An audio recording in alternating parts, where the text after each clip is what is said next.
ગરીબ કી આવા ગરીબ જેને આખી જિંદગી તેમનો મજૂરી કરી મોટા કરીને કેટલો અરમાન એમનો હૃદયમાં છેલ્લા સમય સુધી એ મારી પતળી ના ઠરે તો માં તો કોઈને કોઈ દારો આ શ્રાપ તો કદી આપતી નથી. પોતાના દીકરાનું ભલું કરવાની જ ભાવના હોય. ભલે તમે રોટલો આપો ના આપો, સેવા કરો ના કરો, છતાં માની દીકરા પ્રત્યે સંપૂર્ણ આશીર્વાદ મય એમની વર્તી હોય છે.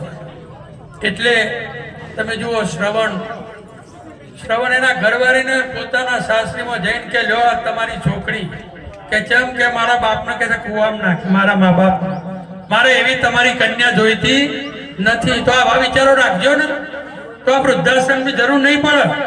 મહાપુરુષો કીધું.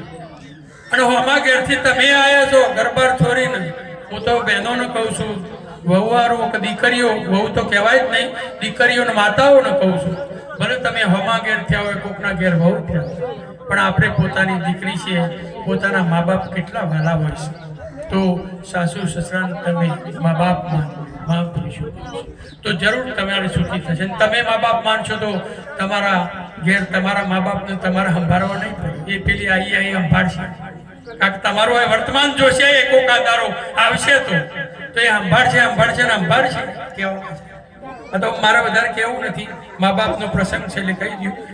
સંતોની વાત તો બીજા સંતો કહેશે સત્સંગની. તો એક ભાઈ હતા, નોકરી કરતા હતા, એમના ઘરવાળો નોકરી વાળો આવ્યો. ભાઈ નોકરી કર્યો, બંનેનો 50,000 રૂપિયા પગાર. બંને જણો ગામડે રહ્યો. માજી એકલો અને ના માજીને દાદા પણ હતા, બે એકલા ઘેર રહેતા હતા. એમની રવિવારે દર છોકરો તો મા બાપ પ્રત્યે લાગણીશીલ હતો, એ દર રવિવારે એમના ઘરવાળાને લઈને મા બાપની સંભાળ કરવા આવે. મા બાપના માટે કંઈ ખૂટતું કરતું હોય તો કરિયાણું, ખાવા પીવાનું બધું લઈ આવે.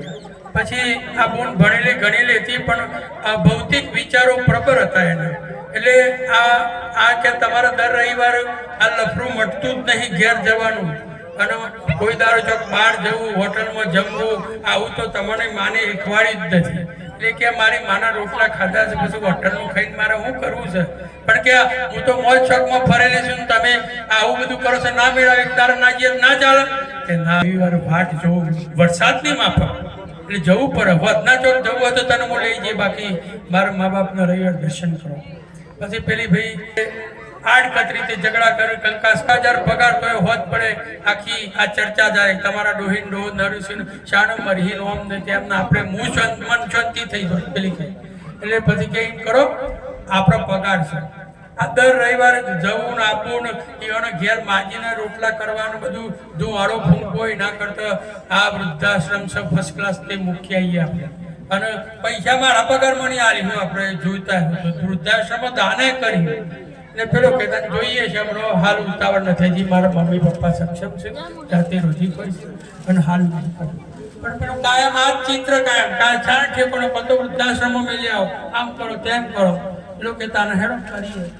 પછી એક દારો એ આ છોકરાએ 2 જણો ઘેર જે છોકરાએ કીધું મમ્મી આ તમારી વહુ તો કહેશે કે માં ને બધો ઘેર મજૂરી કરશે ને આખા વૃદ્ધાશ્રમમાં જોઈ તો બે શાંતિથી તો સારું રોધેલું સાત્વિક મળે છે, અને ભજન કર્યું કોઈ મગજમારી ના તો મને ખબર લેવા આવશું.